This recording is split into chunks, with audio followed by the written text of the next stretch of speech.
Começa agora o podcast Agro e Prosa com o jornalista Divino Ronaldo. Esse podcast tem por objetivo falar do agronegócio de um jeito descontraído, fácil e descomplicado. Com vocês, Divino Ronaldo e o Agro e Prosa. E aí, galera? Vamos começando o Agro e Prosa, o seu podcast que fala do agronegócio de um jeito fácil, simples e descomplicado. Eu sou o Divino Ronaldo, jornalista especializado em agronegócio e tenho um programa de rádio com entrevistas diárias. Algumas delas estão aqui no Agro e Prosa. São convidados fantásticos, com muito conteúdo e de bastante qualidade. Sem mais conversas, vamos então ao Agro e Prosa.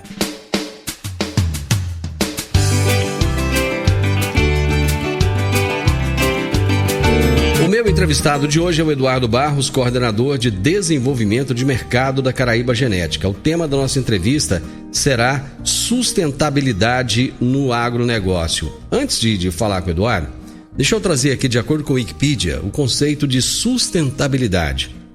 Sustentabilidade é uma característica ou condição de um processo ou de um sistema que permite a sua permanência em certo nível por um determinado prazo.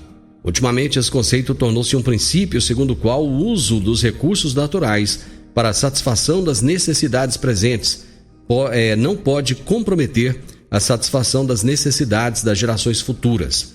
Esse novo princípio foi ampliado para a expressão sustentabilidade no longo prazo, um longo prazo de termo indefinido.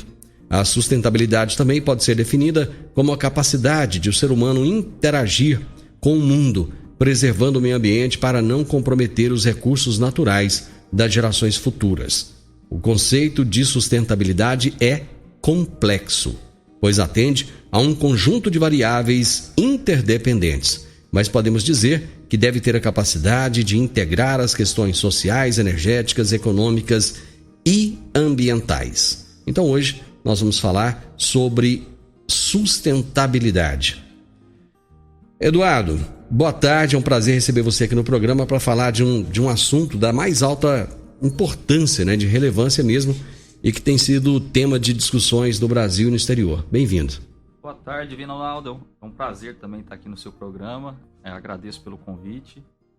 Realmente é um tema que começa a sociedade a começar a escutar ele agora, E é um tema que com certeza é um lobby, que vai ser levantado agora para frente e que com certeza faz parte aí do agro, tem todo o agro envolvido nesse conceito de sustentabilidade, E como você falou na definição aí, preservar hoje para garantir a necessidade da sociedade lá no futuro. Então, um tema bastante importante. Mais uma vez agradeço aí pelo convite. A impressão que eu tenho é que quando se fala em sustentabilidade, principalmente as pessoas que entram na defesa da sustentabilidade, ele mira no agro como não sendo sustentável, como sendo aquele que destrói, como sendo aquele que polui, como sendo aquele que tira as florestas, que dizima o meio ambiente. Enquanto que nós que vivemos o agronegócio no dia a dia, a gente percebe o contrário, A gente vê um agronegócio que preserva o planeta, que preserva o meio em que vivemos e que coloca o alimento na mesa das pessoas. Por que o tema sustentabilidade é usado dessa forma e não da forma que deveria ser, com coerência? Então, a sustentabilidade, a sociedade, a gente vê...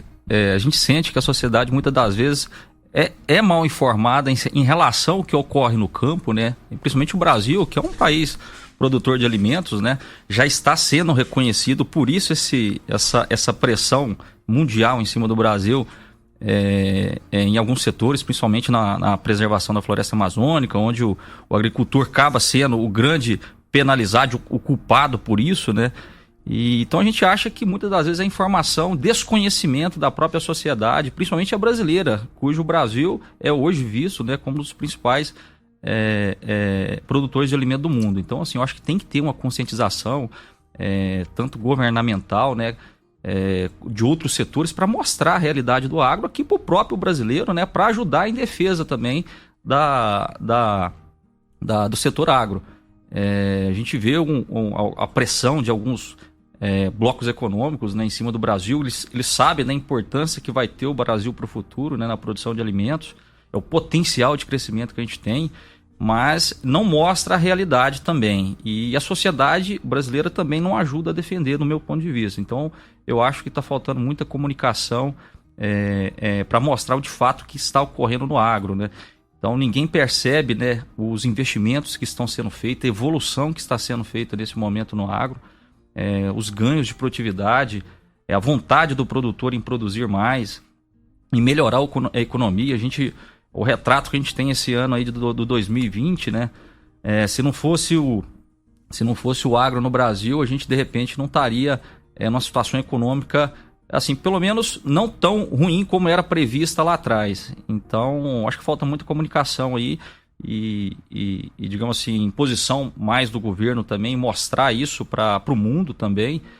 Hoje, por exemplo, ninguém fala nada. Às vezes você dá um Google lá no estado da Dakota do Norte, Dakota do Sul, Iowa. Se você for fazer uma projeção de preservação ambiental, você vê que é muito mínima. E aqui no Brasil, você não tem áreas tão, digamos assim, ocupadas com a agricultura daquela forma. O Brasil tem uma área gigante, o pessoal também desconhece um pouco do Brasil. Uma percepção de tamanho de área, o que está sendo ocupado pela agricultura. São 850 milhões de hectares, onde somente 60 milhões de hectares estão destinados à agricultura. A gente tem 60 milhões de hectares de pastagens degradadas, que eu acredito que tem potencial enorme para a agricultura. Então, assim, tem muita coisa a ser mostrada ainda para a sociedade e para o mundo também, né, do que está sendo feito aqui no Brasil. Isso que você está falando é tão interessante. Eu conheço um pouco daquela região do Corn Belt nos Estados Unidos, ali, Illinois, Ohio. Às vezes você está no campo, algumas regiões até lembram o estado de Goiás. Parece que você está aqui, indo para Montevidéu. Com uma diferença, você tem uma casa a cada 300, 400, 500 metros uma da outra, né? Parece meio que uma cidadezinha, né? São fazendas relativamente pequenas, né? E dificilmente você vai encontrar árvore, né? Você vai ver, por exemplo, milho, então você vê milho. Você não vai ver aquelas manchas verdes. Enquanto que aqui não, né? Aqui existe mesmo, vamos pegar a nossa região, que é uma região agrícola, você vê que tem as APPs, né, preservadas. Nas fazendas você vê ali os corredores para os animais. Quer dizer, o Brasil ele tem essa preocupação, mas é vendida uma imagem, e eu acho que essa imagem não é vendida só lá fora. Ela é vendida por brasileiros para brasileiros também, né? Querendo mostrar que o agronegócio brasileiro ele não é sustentável. O agronegócio brasileiro ele degrada tudo que tem pela frente. Exato. Até curioso, outro dia eu estava aqui na Colônia dos Americanos conversando com um americano, né, Nelson Clark. Até um abraço para ele se ele estiver escutando nós. E curioso, eu perguntei para ele o motivo, né, da vinda dele aqui da colônia, né, pro Brasil. E ele comentou que era justamente isso, né? Praticamente não tinha espaço mais de crescimento lá. E também oriundo também de alguns de alguns conflitos, né, com o governo em relação à escola por conta da religião menonita. E então facilitou a vinda, né? E não estão arrependidos, né? Então, assim, ele que o pai, eu acho que já é falecido, construíram tudo aqui, lá eles não viam oportunidade e, assim, viram, né, muitas das vezes o que ninguém estava vendo lá atrás. Então, assim, o Brasil é uma terra de oportunidades, não precisaram devastar nada, é só aproveitar o que está aberto aí, Divino, que a gente ainda tem um potencial para pôr essa economia bem mais pujante aí nos próximos anos. Só de pastagem degradada que a gente tem no Brasil para aproveitar é muita coisa, né? Exato. Como eu falei, são mais de 60 milhões de hectares degradados, né? A área de pastagem no Brasil realmente é muito grande, que tem espaço, né? Que tem aptidão pro agronegócio. Eu acredito, né? A gente está vivendo nesse momento uma onda de crescimento, né? Muito grande, principalmente na região do Mato Piba, né? O produtor, né? Ele vive um momento bom, Mas a gente não pode esquecer que o agro sempre teve as vacas magras. Ele é cíclico, né? Exato. A gente tem as ondas de crescimento e as ondas negativas do setor. Eu que não sou não tenho muita experiência, mas cheguei a viver um pouco dessas ondas ali, o 96, você lembra aqui, queimada de colheitadeira ali na saída de Goiânia. Eu era pequeno, adolescente, 15 anos, lembro de ver. 10 anos depois a gente teve aquela outra onda em 2006, soja de R$18 aqui na região, não fechava custo. Então, assim, a gente o agro tem momentos muito turbulentos e o produtor merece estar vivendo esse atual bom momento, que vai ajudar, né, a abrir, né, a pôr essas pastagens degradadas aí produtivas, né? E isso é até um fator. A gente que falou aí do Dr. Henrique Meirelles aí, que é um especialista em direito agrário, né? E a terra, ela tem um valor social, que é produzir. Então, assim, o produtor, ele está fazendo a parte dele, ele está fazendo a terra produzir, e cada vez mais. E esse processo esse lobby, como eu falei, da sustentabilidade, ele tem diversas bases, né, que vão influenciar em relação a isso, né, como o aspecto do fator sociedade, o aspecto ambiental, né, que é a grande pressão hoje, né, principalmente mundial, o fator economia também, que está sendo muito importante para o Brasil aí, né? Então, assim, são diversos assuntos, diversas bases aí que estão englobando aí o assunto, o tema sustentabilidade. E o produtor sempre fazendo a parte dele. Agora é interessante, você falando aí do Mato Piba, por exemplo, se nós pegarmos Maranhão, Piauí, em especial essas regiões aí, que eram estados que antigamente não eram vistos como estados agrícolas e que hoje estão se tornando potências agrícolas, apesar de ainda haver problemas em relação a veranicos e tal, mas é coisa que a própria genética vai resolver. Você trabalha nessa área, você sabe disso. Sim. Né? Essas regiões eram extremamente pobres, mas muito pobres. Eu vou pegar um exemplo aqui, eu já citei aqui no ar esse exemplo. Eu morei no ano de 86, eu fui morar no estado de Sergipe. E era muito comum, eu pegava um ônibus ali em Brasília e ficava 24 horas dentro desse ônibus até chegar em Aracaju. Então a gente atravessava o sertão baiano. Eu fiquei muitos anos depois que eu voltei de lá, eu fiquei muitos anos sem voltar por ali. Quando foi há talvez uns 8 anos atrás, eu chamei minha esposa, meus filhos, falei, vamos lá em Aracaju, quero que vocês conheçam a cidade que eu morei e tal, que eu tenho um carinho todo especial. E falei para minha esposa, você vai conhecer uma região extremamente pobre depois de Barreiras. Que eu passava ali, tava aquelas mulheres carregando aqueles potes d'água na cabeça, quilômetros e quilômetros, aquelas casinhas velhas, uns carros de boi, uns negócios assim, pessoal com jegues. E ela foi preparada para essa visão. Grande foi a minha surpresa quando eu cheguei lá, meu amigo. Mudou tudo. O agronegócio fez com que a riqueza chegasse naquela região. Evolucionou. Então você não vê mais. Você vê aquelas casinhas, cada um tem um carro na garagem.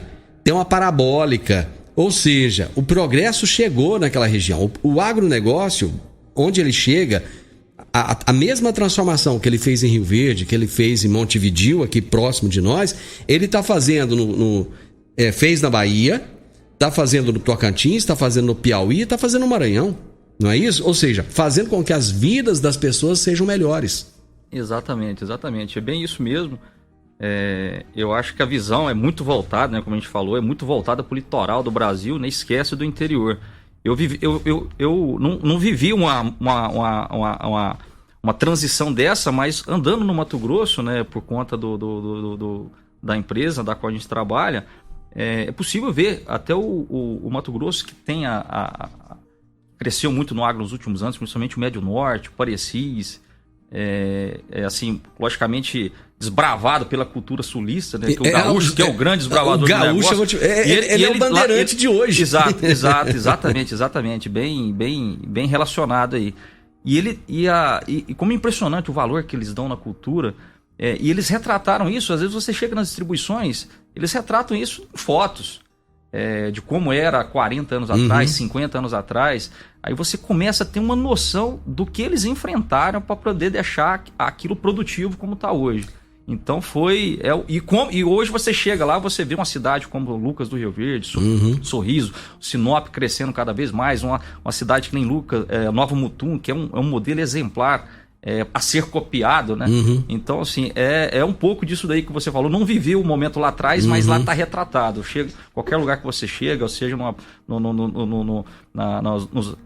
nos lugares públicos, né? Eles gostam de enfatizar muito isso, o quanto foi difícil colocar aquilo produtivo. Agro e Prosa.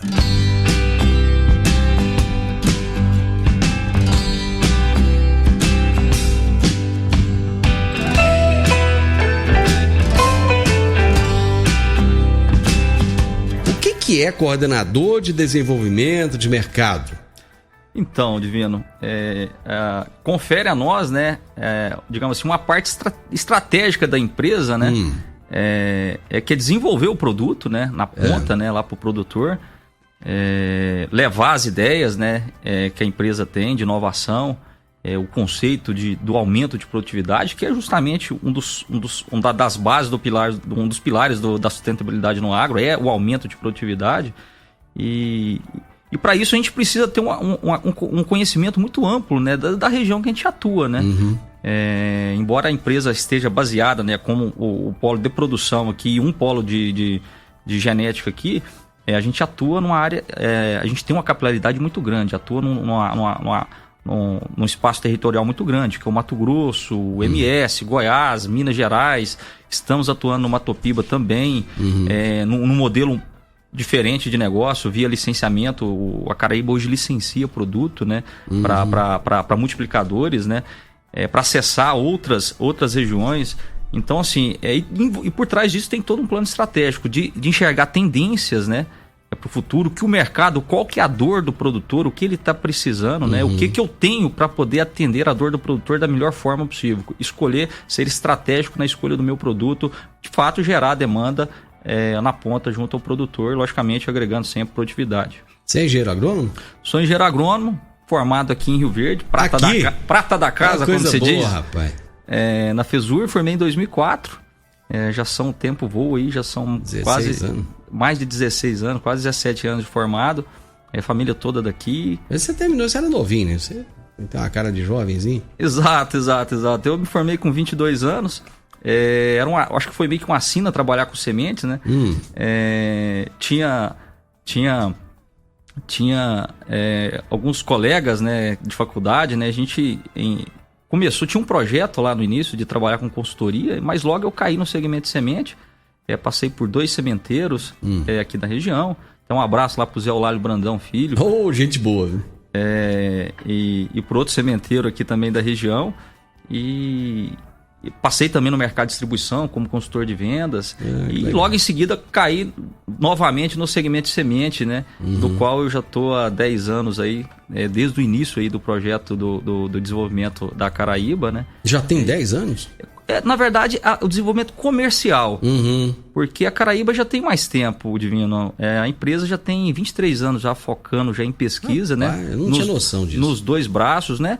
A empresa é de Rio Verde, né? Mas pouca gente conhece, já conhece a empresa como marca, né? Logicamente, né? A empresa daqui, mas desconhece um pouquinho do histórico, quem está por trás, os envolvidos no negócio, a expansão, aonde a Caraíba já está atuando hoje, o potencial de crescimento que a empresa tem, a visibilidade que ela pode trazer para Rio Verde no futuro. Então, assim, porque é um segmento que a gente gosta de falar, um segmento onde só tem players gigantes, né, que são as multinacionais, poucas empresas nacionais investindo no segmento de melhoramento genético de soja e milho, né, principalmente, né. É um investimento muito caro, é um desafio muito grande, né, para quem está por trás do negócio, precisa de muito conhecimento. A Caraíba tem uma base muito forte também, que são seus pesquisadores, ambos com mais de 40 anos de pesquisa, né, dois digamos assim, 2 gênios aí do melhoramento genético, Dr. Renato Rolim, Dr. Ricardo Magnavaco, né? E todos envolvidos aí, não é só a gente também, né? Tem muito mais gente. Hoje são 90 famílias, Divino, que já dependem do negócio hoje. Muita gente. Então o negócio cresceu bastante. A gente está passando por uma nova onda de crescimento agora. A gente espera um crescimento muito maior do que o que a gente já teve até agora, né? A gente passou, digamos assim, o que a gente gosta de falar de uma fase de arrebentação, de exposição da marca, né? De mostrar a cara, né, da genética que ela tem know-how. A empresa é nova, né? Mas quem está por trás já tem bastante tempo de estrada, conhece, já tem diversos produtos lançados por outras empresas. Os fundadores da empresa são rioverdenses? Não. Tem um envolvido, né, que é, na verdade, o seu Zé Buffon, empresário de Rio Verde, bastante grande conhecido. Empresário. Exatamente. Empresário. O seu Zé Buffon é do Espírito Santo, né? Fez uma caminhada, né? Engenheiro agrônomo, formado em Minas. Chegou em Rio Verde no início dos anos 80, né? Foi o primeiro a investir junto com os dois melhoristas, né? Que os dois melhoristas são mineiros. Olha. E o seu Zé Buffon foi digamos assim, no meu ponto de vista, teve uma visão muito visionária. Foi muito visionário, né, lá atrás, né? Em apostar junto com os dois melhoristas, né? Nesse projeto. Do qual ele teve que ser bancado durante muito tempo, né? Para chegar no que se tem hoje, para chegar nesse banco de germoplasma que se tem hoje. Nesse intervalo, a gente teve diversas barreiras, né, dificuldades, que foi ter acesso, né, aos traits, às biotecnologias, né? Jogar isso, né, introduzir isso dentro da própria genética. Então, assim, foi um caminho muito longo aí, mas estamos colhendo frutos, a empresa cresce muito. A gente, como eu falei, tem uma nova onda agora, por conta de acesso a novos traits, novas parcerias. Então, assim, estamos com um futuro bastante promissor aí de crescimento e uma projeção bastante grande para os próximos anos em todo o Cerrado brasileiro e também nas regiões, né, que estão sendo abertas, como a gente comentou, do Matobapá. O povo vive mudando aquele. Era Matopiba, agora vai mudando, né? Acho que estão aumentando os estados. Era Matopiba, e não tinha o Pará ainda, né? Ainda tá no tempo do Matopiba. Porque não tinha o Pará. Agora, com a inclusão do Pará, virou Matobapá. Inclusive, a gente tem uma cultivar que chama Matobapá. Uma cultivar que foi desenvolvida pensando na região, ô Divino. Meu Deus do céu. Mas assim, é curioso, a gente que está rodando pela empresa, há 5 anos atrás, a área agricultável no Pará era pequena. Eu tive em Redenção em 2015, a gente tinha menos de 100 mil hectares na região de Redenção, Santana do Araguaia, ali na região sul do Pará. E esse crescimento hoje, eu não tenho o número desse ano, mas eu tenho certeza, pelo que a gente vem acompanhando, ele foi muito grande aí nos últimos anos. Então assim, incluir o Pará na jogada aí virou Matobapá. Como é que tá a produtividade lá para cima desse pessoal? As produtividades, até a gente estava conversando aqui no intervalo, né? Dos desafios que o produtor teve, né? A chegada aqui no Cerrado há 40 anos, 50 anos atrás, né? Onde o produtor tinha vontade, ele tinha um pouco de conhecimento, né? Do que estava fazendo, mas teve que enfrentar várias barreiras, começar a conhecer, começar a entender do negócio, né? De como produzir. Só que essa região, pelo menos do ponto de vista nosso, né, que está sendo aberta, essas pastagens na região norte do Brasil, o pessoal acho que sai em vantagem em relação aos desbravadores, né? Porque hoje ele tem o conhecimento, hoje ele tem a tecnologia. Justamente isso é um dos conceitos da sustentabilidade, né? É a famosa agricultura 4.0 que tanto que é comentada agora. A introdução de ferramentas digitais para maximizar, né, para melhorar a eficiência do uso de produtos, racionalizar a água, entender a microbiota do solo e, logicamente, trazer mais produtividade. Então, o produtor hoje que tá levando o agro lá para cima, ele tá em vantagem de quando foi desbravado aqui embaixo. Agro e Prosa, falando do agronegócio de um jeito descontraído, fácil e descomplicado.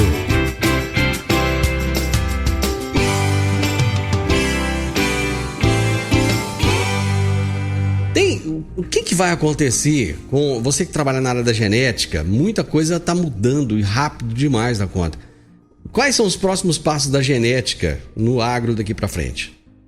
Então, Divino, a gente nos vê, né, com um papel muito importante aí em todo esse tema aí da sustentabilidade, né? Porque tem uma base aí dentro disso tudo que é o ganho de produtividade, ou seja, a gente conseguir produzir mais, só que produzir verticalmente, não horizontalmente, né? Impedir um pouco aí o avanço, né? Da produção em novas áreas e sim produzir mais dentro da mesma área.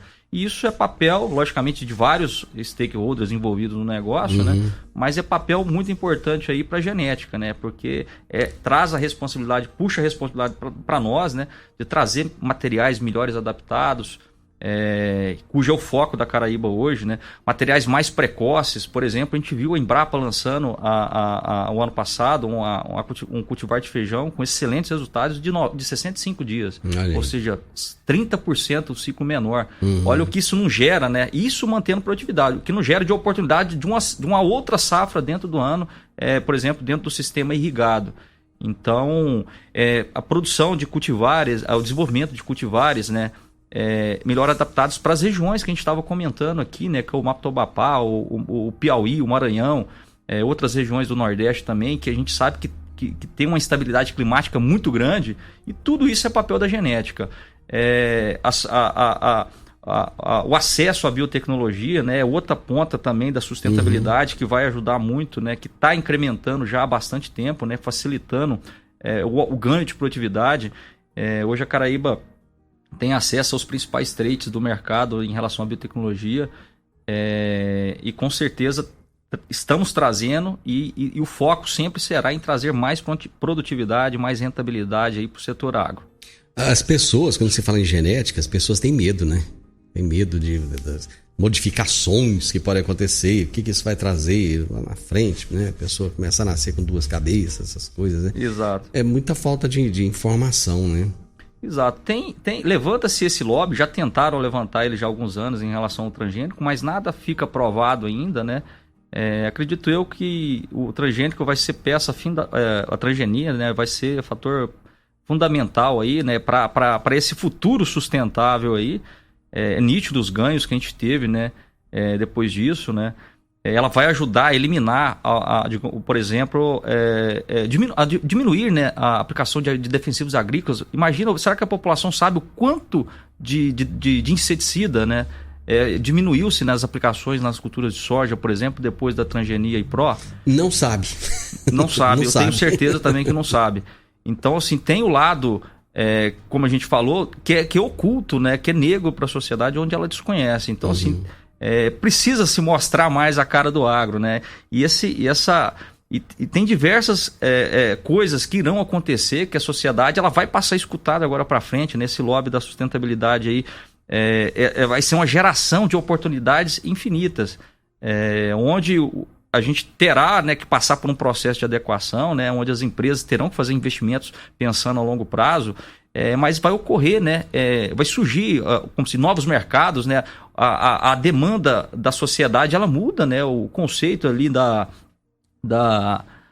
de consumo, né, da sociedade vai mudando ao longo do tempo. A gente estava comentando aqui, há quanto tempo a sociedade, por exemplo, está vendo falar de produto vegano, por exemplo.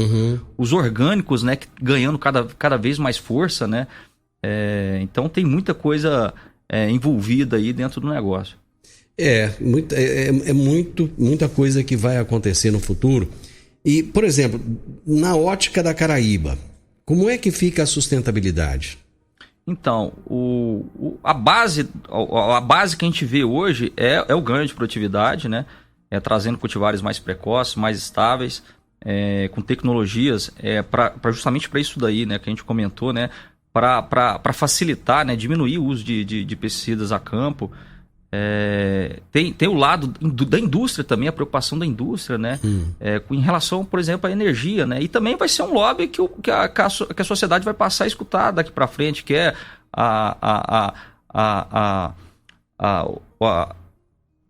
a economia verde, eu acho que estão chamando agora, né? Que é a revolução, a venda de carbono, por exemplo, né? As empresas elas vão ter que focar em mais sustentabilidade, em diminuir a emissão de gás carbônico na atmosfera, né, para diminuir, né, o efeito estufa aí, e a empresa já pensa, por exemplo, em energia renovável, por exemplo, dentro da indústria.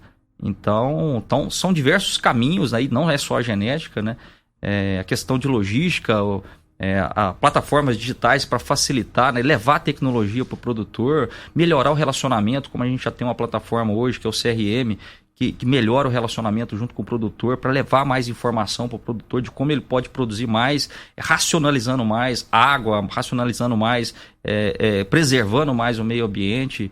E assim, são infinidades de possibilidades, mas tudo isso em pauta, né, e sempre um foco muito grande na genética por conta de produtividade mesmo. Você acha que a eleição do Biden nos Estados Unidos, ela deve trazer uma pressão maior sobre o agronegócio brasileiro?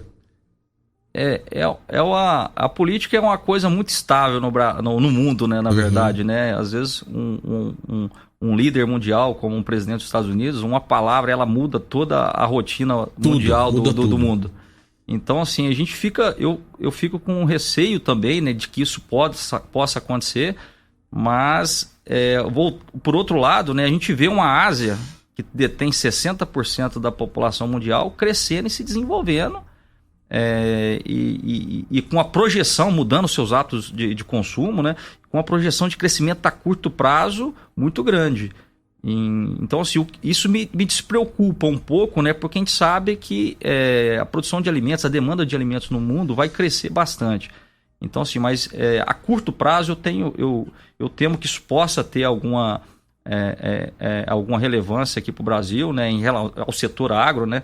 De repente, uma comercialização, a gente que comercializa muito hoje com a China, hoje até tem uma troca, né, digamos assim, né? O que a gente sabe fazer bem é a produção de alimentos que a gente está vendendo para o mundo e consome também da China. O Brasil hoje exporta muito produto da China, por exemplo, a energia solar, que está dentro também do conceito aí da sustentabilidade, né?